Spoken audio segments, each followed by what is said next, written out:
감사합니다.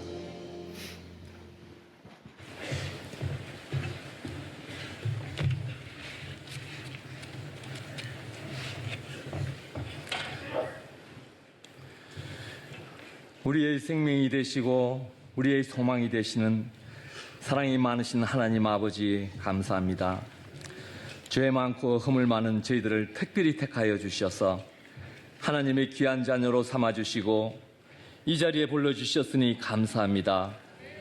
세세무궁토록 영광과 존귀와 찬양 받으시기에 합당하신 하나님 아버지, 이 시간 저희들이 온 마음과 정성을 다하여 주님을 경배드릴 때 우리가 드리는 이 찬양과 예배를 기쁘게 받아주시옵소서.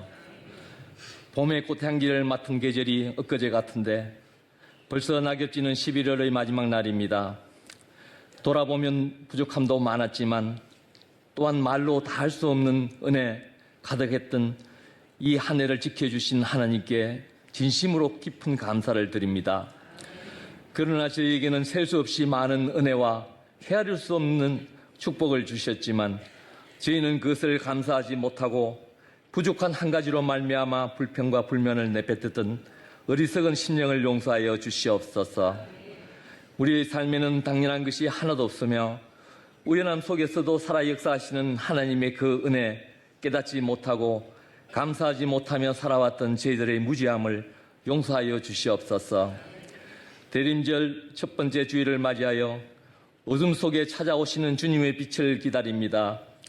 저희들의 마음속에 있는 온갖 근심, 걱정, 시기, 질투, 모든 죄악과 어둠을 걷어내고 하나님의 사랑과 진리로 인도하여 주시고 빛을 바라보게 하여 주시옵소서.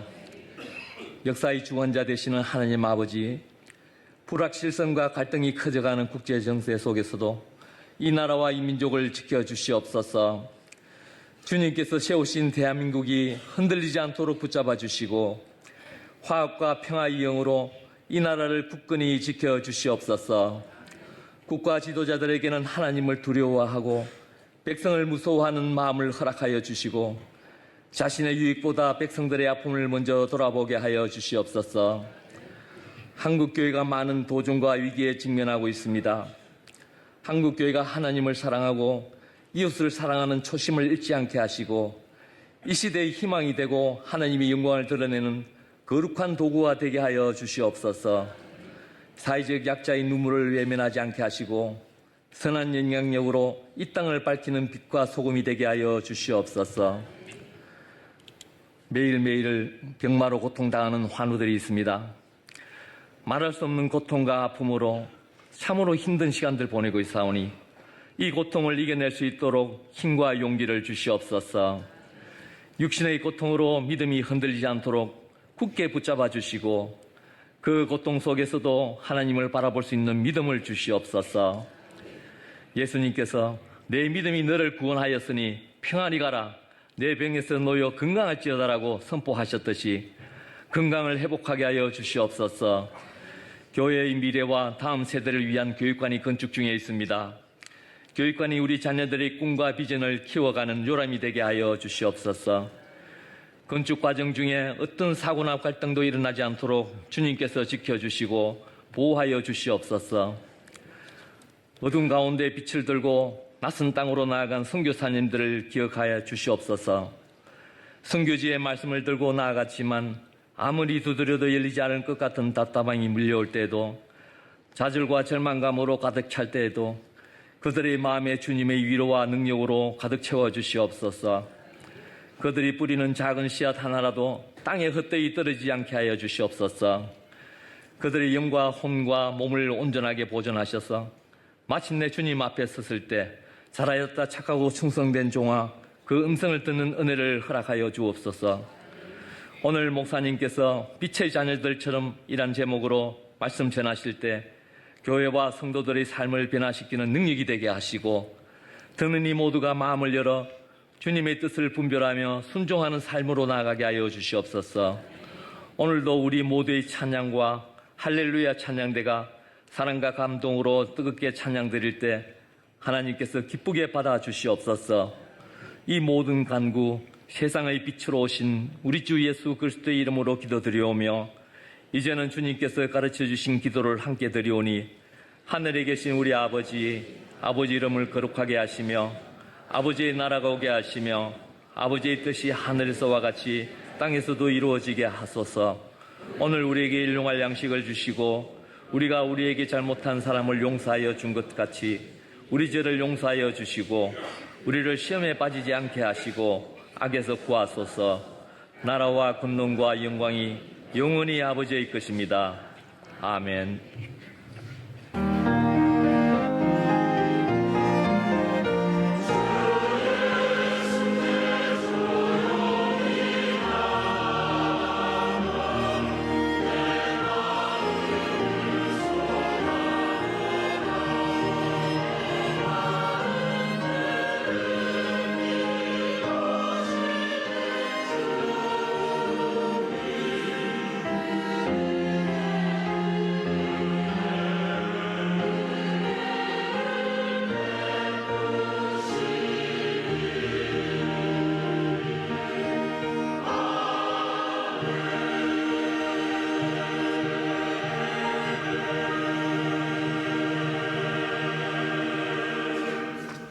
오늘 우리에게 주시는 하나님의 말씀 보도록 하겠습니다. 신약성경 에베소서 5장 8절에서 10절까지의 말씀입니다. 제가 가지고 있는 신약성경 315면에 있는 에베소서 5장 8절에서 10절까지의 말씀 제가 봉독드리겠습니다. 너희가 전에는 어둠이더니 이제는 주 안에서 빛이라. 빛의 자녀들처럼 행하라. 빛의 열매는 모든 착함과 의로움과 진실함에 있느니라. 주를 기쁘시게 할 것이 무엇인가 시험하여 보라. 아멘. 하나님의 말씀입니다. 이 시간 할렐루야 찬양대가 하나님께 찬양으로 영광을 돌리겠습니다.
아멘.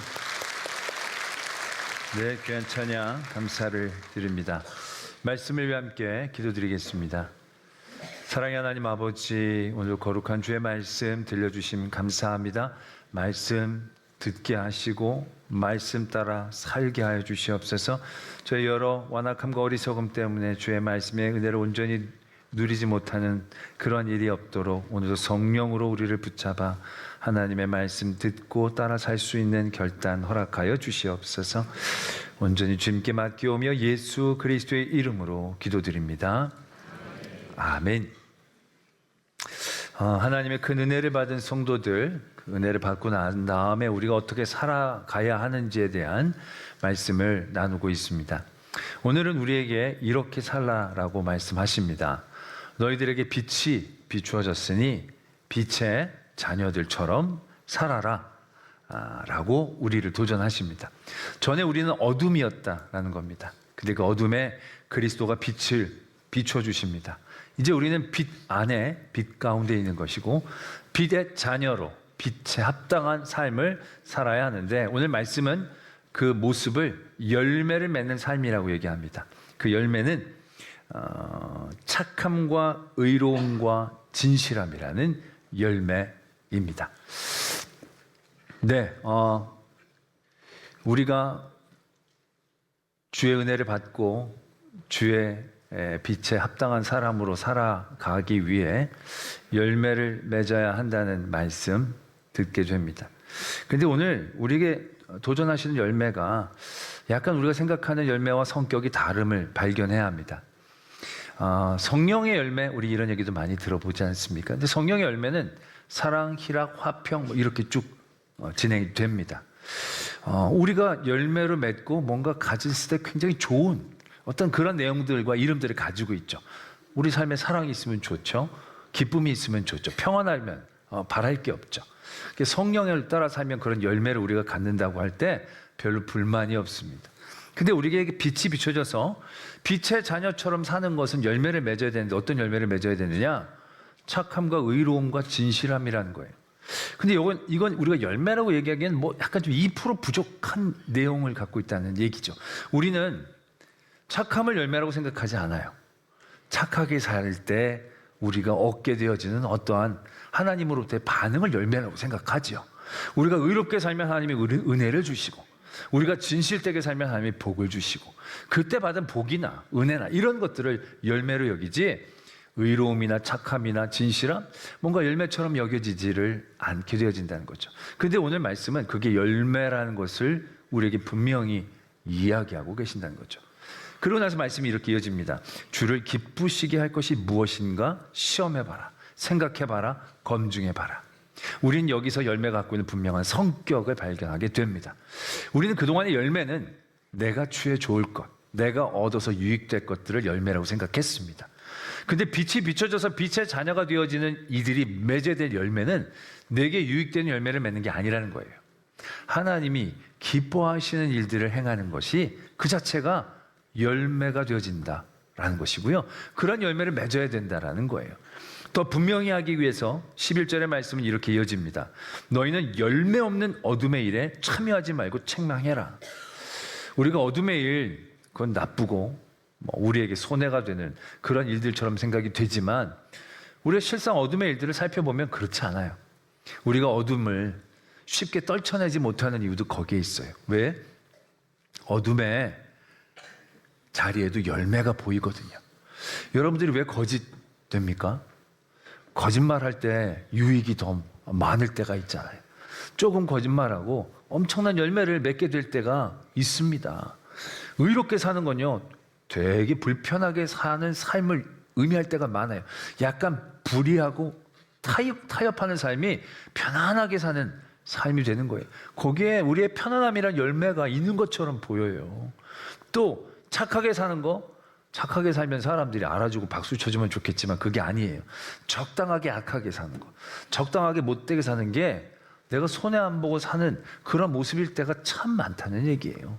그래서 이 어둠의 일들은 열매가 없는 게 아니에요. 그런데 말씀은 분명히 그것이 열매 없다라고 얘기하는 거예요. 왜? 열매의 기준이 뭐냐? 내 유익이 아니라는 거예요. 하나님이 기뻐하시는 게 열매고, 어둠의 일들은 수억만 금이 쌓여도 열매가 아니에요. 왜? 하나님이 기뻐하시는 게 아니니까. 내가 아무리 편해도 이건 열매가 아니에요. 이건 하나님이 기뻐하시는 모습이 아니니까. 우리가 빛의 자녀로 산다는 것, 초점과 기준이 분명해진다는 걸 의미하는 거예요. 그 기준이 뭐냐? 내 유익, 내 열매가 아니라 하나님을 기쁘시게 하는 그 열매. 하나님을 기쁘시게 한다는 그 기준 가운데 사는 게 빛의 자녀로 사는 모습이다라는 것을 오늘 말씀은 분명하게 이야기하고 계신다는 거죠. 자, 말씀이 이렇게 진행이 되면 이제 빛이 부담스럽게 느껴지기 시작합니다. 우리가 적당히 어두워야 살만한데, 환하게 비춰지는 빛, 우리가 환하게 비춰져서 막 스포트라이트 받으면 늘 좋을 것 같지만, 찬양할 때 빛이 확 비춰지면 긴장하다가 불이 딱 꺼지면 편안해지지 않습니까? 뭔가 더 할 수 있을 것 같고, 뭔가 더 자유로울 것 같고. 근데 이제는 안 된다는 거예요. 빛이 비춰져서 우리가 그 빛에 합당하게 살려고, 하나님을 기쁘시게 하기 위해 늘 열매를 맺어야 되는 삶을 살아가야 한다라고 생각할 때 상당히 부담스럽고 갑갑하게 느껴질 수밖에 없는 대목이다라는 얘기죠. 하나님, 빛을 비춰주신 건 고맙지만 낮밤을 주시면 안 되겠나? 적당한 그늘도 좀 주시면 안 되겠나? 그런 바람들이 우리 안에 생긴다는 거예요. 근데 오늘 말씀은 아니다라는 얘기죠. 하나님이 너희들에게 빛을 비춰주신 그 빛 안에서 너희들은 하나님을 기쁘시게 할 것이 무엇인지 생각하는 초점을 가지라는 거. 이게 진짜 지혜거든요. 이게 진짜 복이거든요. 이러한 상황들이 우리의 현실 삶에서 어떻게 적용되고 어떻게 나타나게 되어지는가, 그 좋은 예가 다윗의 사건 가운데서 나타나게 됩니다. 제가 아주 자주 듣는, 또 묵상하고 도전받는 사건인데요. 다윗이 원래 하나님 앞에 참 합당한 사람이었는데 밧세바에게 음욕을 품고 잘못을 저지르게 되죠. 그래서 밧세바가 아이를 갖는 거예요. 그래서 그 일을 덮으려고 그 남편 우리아를 불러옵니다. 근데 우리아가 아주 성실하고 충성된 사람이에요. 계획대로 넘어가질 않아요. 그랬을 때 다윗이 어떻게 했습니까? 우리아를 전쟁터에서 죽게 합니다. 작전을 짜서. 이건 살인, 교사를 한 거예요. 그리고 자기의 죄를 덮습니다. 사람들에게 부끄러운 그 부분을 아예 힘으로 덮어버립니다.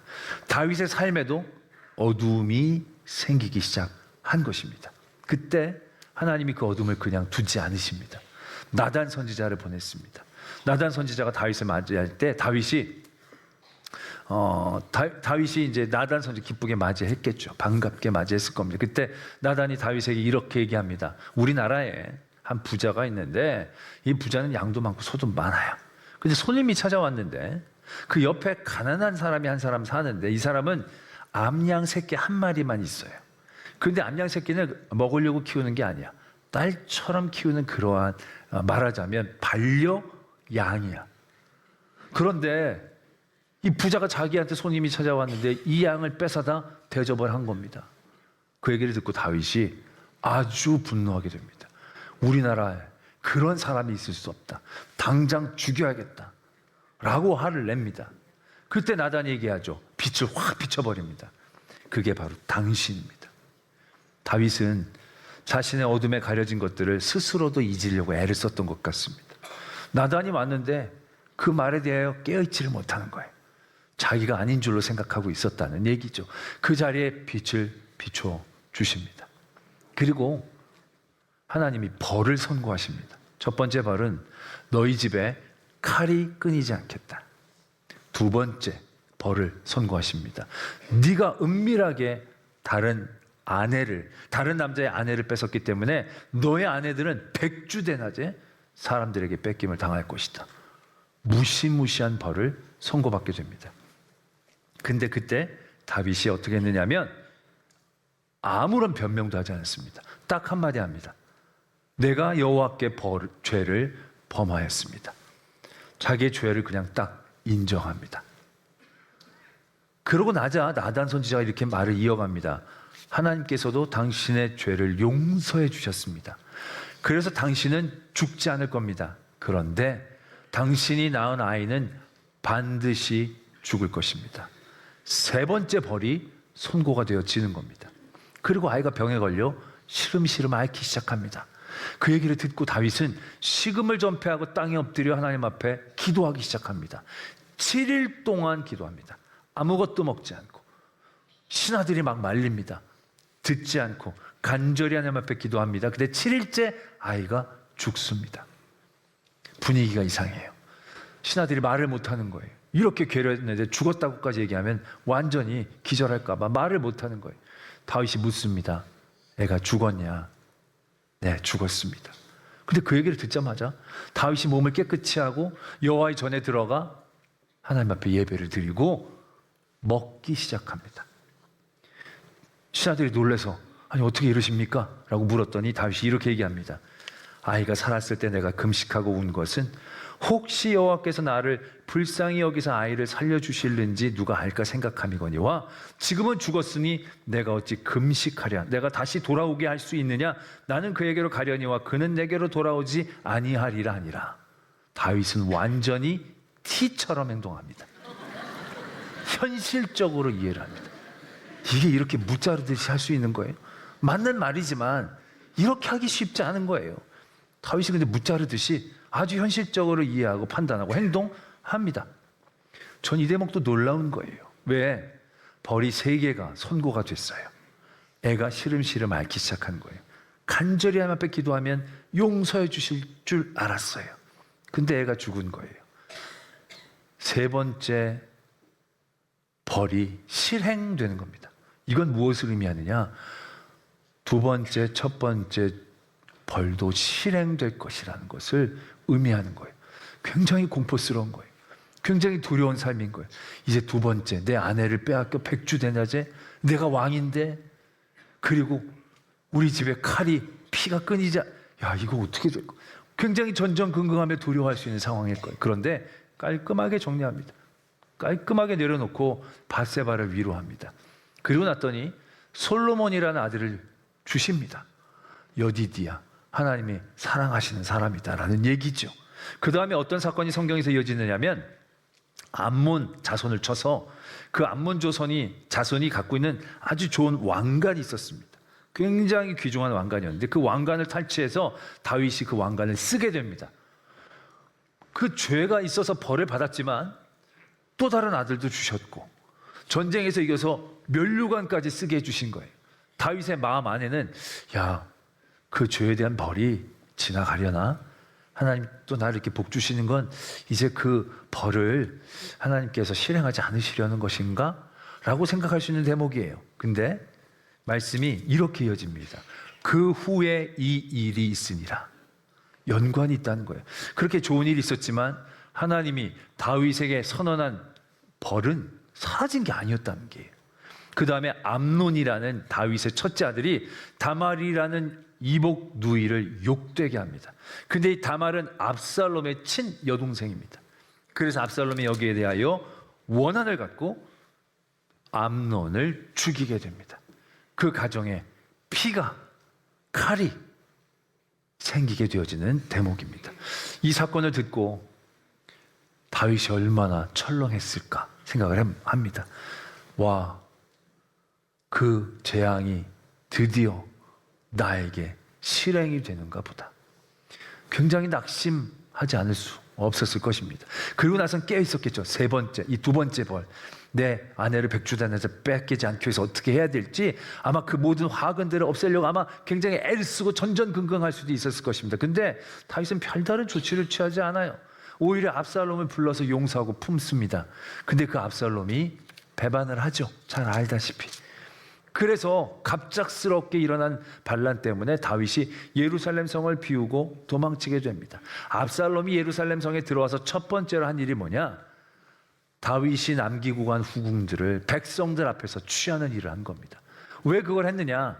아이도빌이라는 모사가 작전을 짜는 사람이 압살롬에게 이렇게 얘기합니다. 지금 사람들이 갈팡질팡합니다. 긴가민가합니다. 왜? 당신이 반역한 게 당신 아버지니까. 당신을 돕는데 나중에 또 당신 아버지 품으면 백성들이 곤란해질 수 있으니까 아예 나는 아버지랑 강을 건넜다. 완전히 척을 졌다는 걸 보여줘야 합니다. 그러기 위해서는 아버지가 남겨놓은 후궁들을 다 취하십시오. 그래서 천막을 치고 백주대낮에 백성들 앞에서 아버지의 후궁들을 취하게 됩니다. 다윗이 그 얘기를 못 들었겠습니까? 그 얘기를 듣고 나서 다윗의 마음이 어땠을까 생각을 해봅니다. 이야, 하나님 정말 뒤끝이 끝내주십니다. 정말 하나도 빼놓지 않고 다 이루시네요. 다 행하시네요. 이만하면 됐는데 마지막 건 좀 안 하셔도 될 텐데 이렇게까지 하십니까? 하나님은 정말 무서운 분이시군요 라고 생각하며 절망하고 낙담할 수밖에 없었을 것입니다. 그의 삶은 굉장히 절망하고 낙담한 사람처럼, 포기한 사람처럼 보입니다. 성궤를 제사장이 끌고 왔을 때도 성궤 나한테 오지 말고 갖다 놓으라고 되돌을 보냅니다. 자기에게 따라온 군사들도 너희들은 용병인데 내가 먹여 살릴 수 없고 그냥 압살롬한테 가라고 돌려보내려고 합니다. 또 다윗을 모욕하는 사람이 있었어요. 그 힘으로 죽일 수도 있었어요. 근데 그 모욕을 다 듣습니다. 다 듣습니다. 이제 세상 다 산 사람처럼 그걸 다 받아들입니다.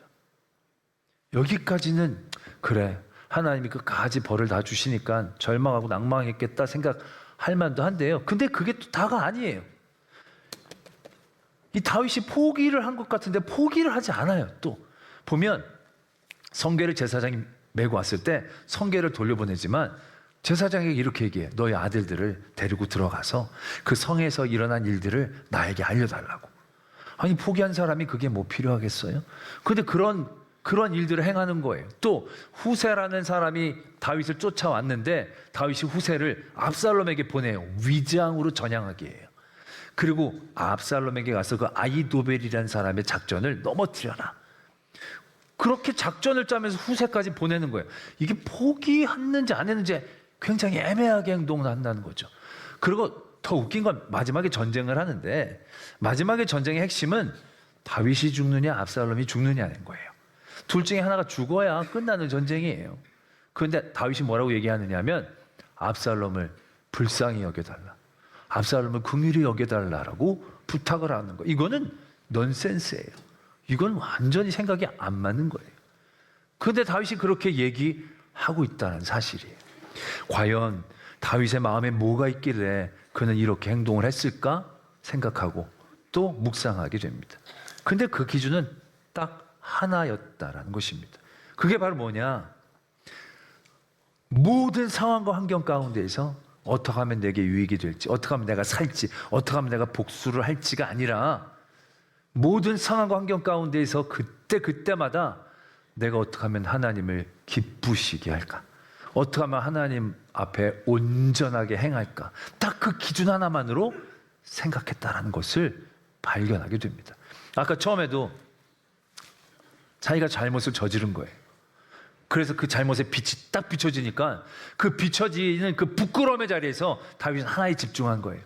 변명하고, 그때 바세바가 옷 벗고 이런 게 아니라 그 더러움의 빛이 비추는 그 순간 거기서 생각한 거예요. 하나님이 무엇을 제일 기뻐하실까? 그때 다윗은 생각한 거예요. 죄를 인정하자. 변명하지 말자. 하나님, 내가 하나님 앞에 죄를 저질렀습니다.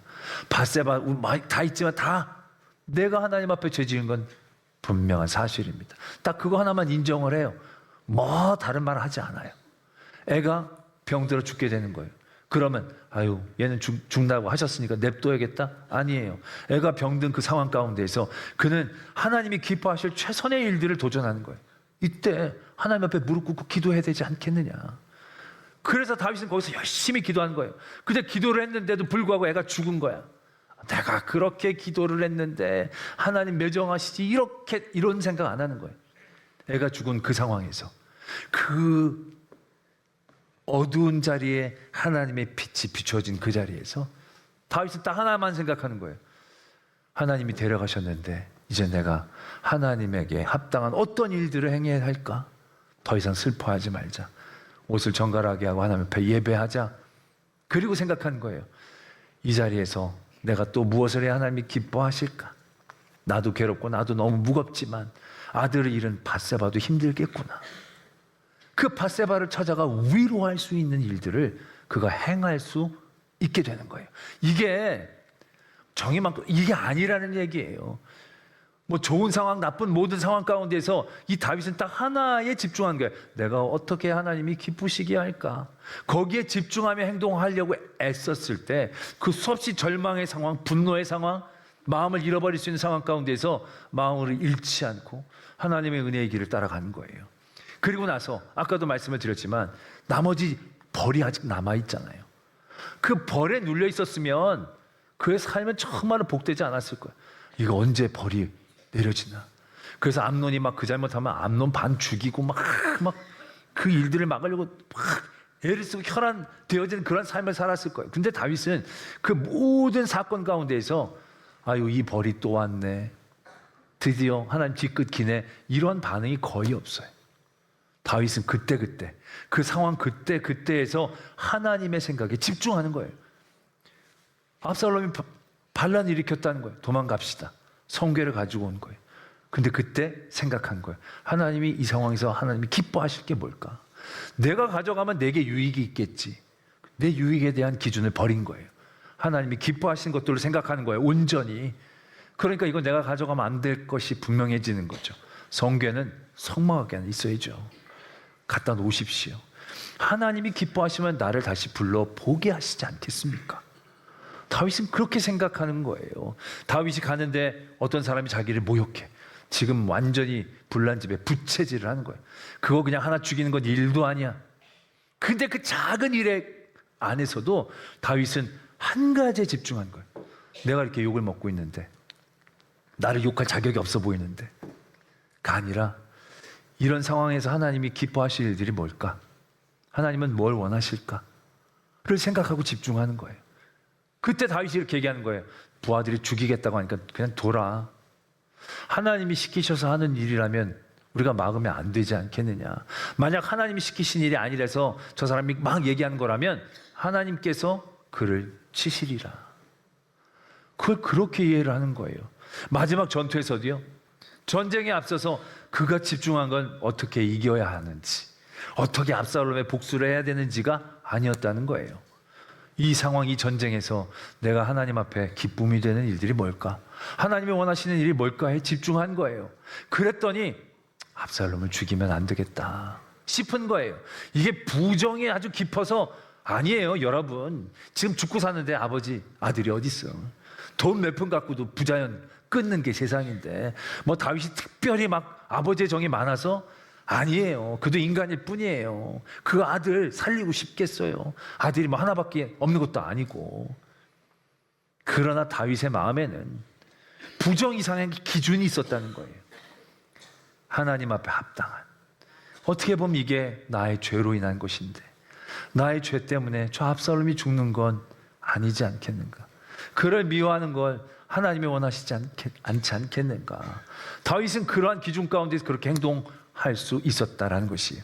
다윗이 밧세바와의 잘못을 저지르고 난 다음에 일련의 여러 가지 사건들, 그 사건들은 다윗에게 굉장히 숨기고 싶고 기억하고 싶지 않은 가장 고통스럽고 괴로운 시간일 거예요. 그 자녀가 자기를 배반하고 그 부끄러움을 당하고 모욕을 당하는 그 모든 순간들, 그 더러워 보이는 그 모든 순간들을 다윗은 그리스도의 빛으로 비추는 거예요. 하나님의 빛으로 그때 그 순간들을 비추면서 그 자리에서 일어나는 거예요. 그 자리에서 버텨내는 거예요. 그 자리에서 또 다른 하나님의 은혜의 자리를 바라볼 수 있게 되는 것이에요. 그게 어떻게 가능합니까? 빛의 자녀처럼 사는 그 기준을 붙잡았기 때문에 그런 거예요. 그게 뭐예요? 하나님을 기쁘시게 하는 거예요. 거기에 비춰졌다는 거예요. 그리스도께서 더러움에 있었던 우리들에게 빛을 비추신 거예요. 더러움은, 어두움은 우리에게 더러움과 두려움이에요. 우리가 왜 어둡게 만들어요?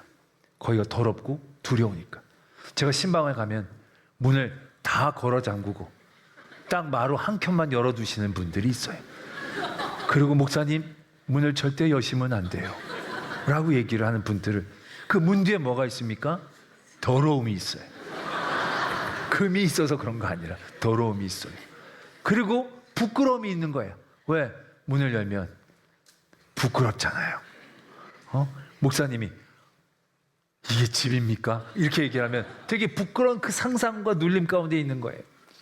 그런데 빛의 자녀들처럼 행동하라는 건 개념이 바뀌는 걸 의미하는 거예요. 그냥 사람들에게 하나님의 빛은 부끄러움과 두려움, 그래서 더 숨기고 싶은 그런 부담스러운 빛이 되는 거예요. 그런데 빛의 자녀가 된다는 건 그렇게 우리의 어두운 부분에 하나님이 빛이 비춰졌을 때 그 두려움과 더러움이 하나님 앞에 숨겨야 될 것이 아니라 하나님을 기쁘시게 할 그 요인과 시작으로 이해되어져야 한다는 거예요. 다윗이 그 부끄러운 죄를 지었을 때 빛을 비춘 거예요. 근데 그 자리에서 다윗이 부끄럽고 숨기고 변명하려는 게 아니고 덜 맞으려고 애를 쓴 게 아니고 하나님이 빛을 비추셨을 때 하나님이 기쁘시게 하는 게 뭘까? 인정하는 거예요.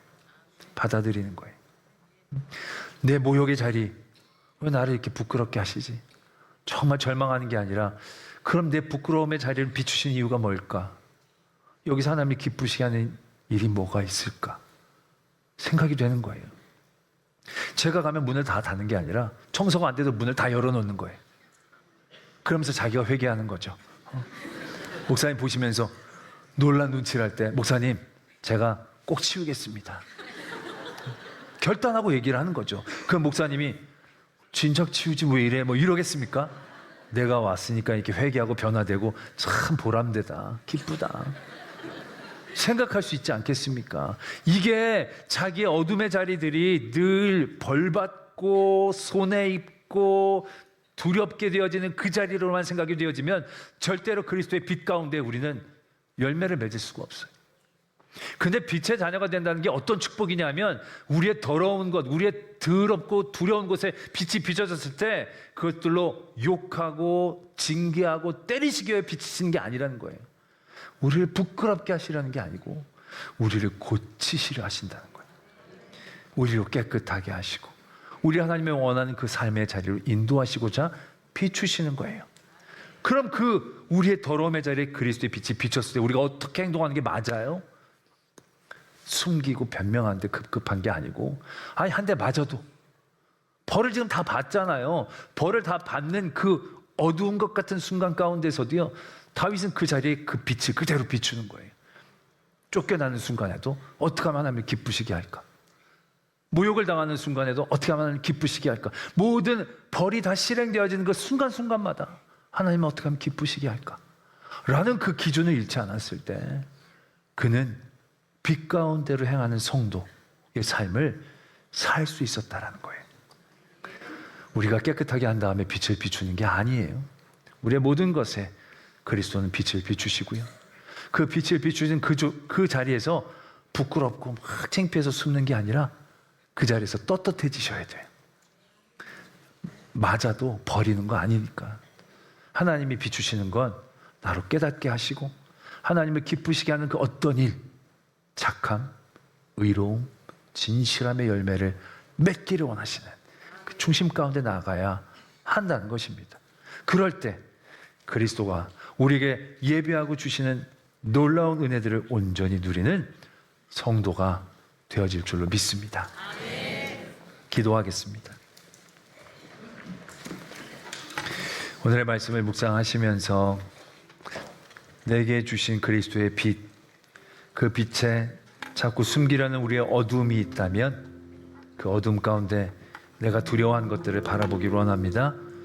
부끄러울까봐, 손해입을까봐. 그러나 중요한 건 부끄러움과 손해가 아닙니다. 그곳에 그리스도의 빛이 비출 때 부끄러움의 자리에서도 하나님을 기쁘시게 할 그게 있습니다. 매를 맞는 자리에서도 매 맞고 버리심이 아니라 매 맞는 그 자리에서 하나님을 기쁘시게 하는 일들로 깨어나갈 때에 하나님의 더 큰 은혜를 우리에게 주시려고 하시는 것입니다. 그 우리를 향한 하나님의 사랑을 신뢰함으로 빛 가운데로 나갈 수 있는 저희들 되게 하여 주시옵소서. 이러한 기도의 제목으로 하나님 앞에 나가겠습니다. 사랑하는 하나님 아버지, 은혜 빛 가운데 나가게 해주시옵소서. 그 빛은 절대 부담스러운 것이 늘 하나님 앞에 있는 그곳임을 깨닫게 해주시옵소서. 하나님 앞에 나갈 때 우리를 부어주시옵소서.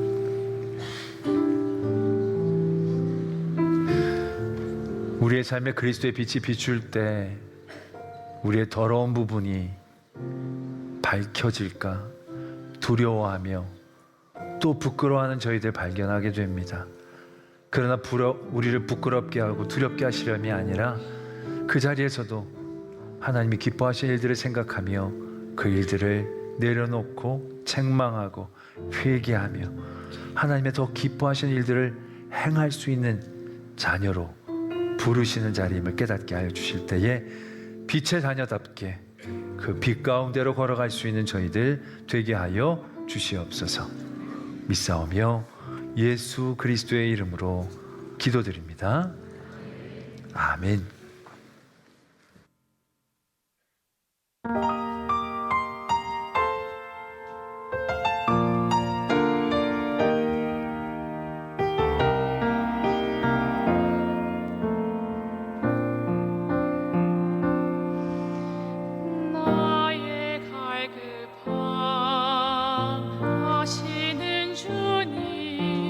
오늘도 나의 기도를 들으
사랑의 하나님 아버지, 오늘도 저희로 귀한 예배의 자리에 서게 하심을 감사합니다. 우리 삶의 가장 귀한 시간, 바로 이 시간임을 깨닫게 하시고 늘 사모하며 이 시간을 위해 늘 간절히 간구할 수 있는 저희들 되게 하여 주시옵소서. 예물을 드립니다. 주님께 드려진 이 예물이 아나니아와 삽비라가 같은 마음으로 드리는 예물 되지 않게 하시며 정말 두 렙돈을 드린 과부의 마음처럼 모든 것이 하나님의 것임을 고백하며 드린 예물이 되어질 때에 하나님 저들의 삶 가운데 더 풍성함으로 채워 하나님의 사랑을 나눌 수 있는 청지기들 되게 하여 주시옵소서. 성도들의 가정마다 함께하여 주셔서 세상의 여러 악한 공격들, 괴계들 그 모든 것에 넘어지지 않게 하시며 특별히 자녀들 세상의 가치관에 휩쓸리지 않게 하시고 온전히 주님과 동행하며 최후의 승리를 향해 달려갈 수 있는 자들 되게 하여 주시옵소서. 하나님, 우리 교회 주시는 애 너무 감사합니다. 교육관까지 허락해 주셨습니다. 그 모든 과정 하나님 안전하게 은혜롭게 진행되게 하시고 그곳에서 귀한 하나님의 일꾼들이 성장케 하여 주시옵소서. 아무것도 없는 황무지와 같은 이 땅이 놀라운 은혜를 받았음은 모든 것이 하나님의 은혜입니다. 그러나 우리가 많이 교만해졌습니다. 하나님 세우신 여러 위정자들, 하나님을 두려워하는 지혜를 주시어 하나님의 긍휼하심 가운데 이 나라를 앞으로도 잘 이끌고 나갈 수 있도록 도와주시옵소서. 세계 열방이 힘으로 빼앗고 지키려고 합니다. 그러나 이 땅의 법칙이 힘이 아님을 그들이 보게 하시고 온전히 하나님의 공의와 사랑의 법칙이 세워지게 하여 주시옵소서. 오늘도 예배를 통하여 역사가 일어남을 기대합니다. 회복과 치유가 있게 하시고 하나님 절망 가운데 있는 이들이 하나님을 기쁘시게 하는 일들 가운데 나아갈 때에 소망의 길을 얻게 하여 주시옵소서. 섬기는 모든 이들 힘들고 때론 지치고 버거울 때도 있지만 그것들을 능가하는 하나님의 도우심과 만나 주심과 복과 은혜 누리게 하여 주시옵소서. 선교사님들 또 우리 로뎀의 교우들 사역과 믿음에 늘 하나님 함께 하여 주시옵소서.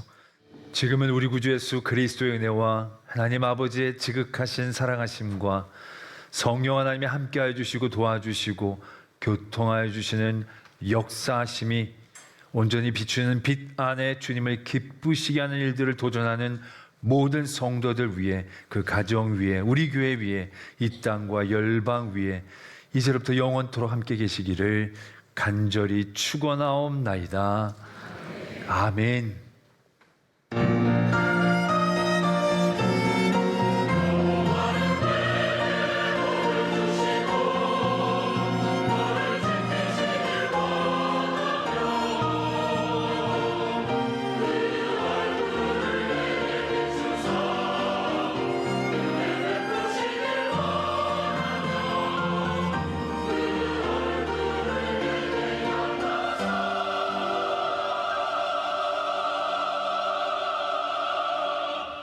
영광 주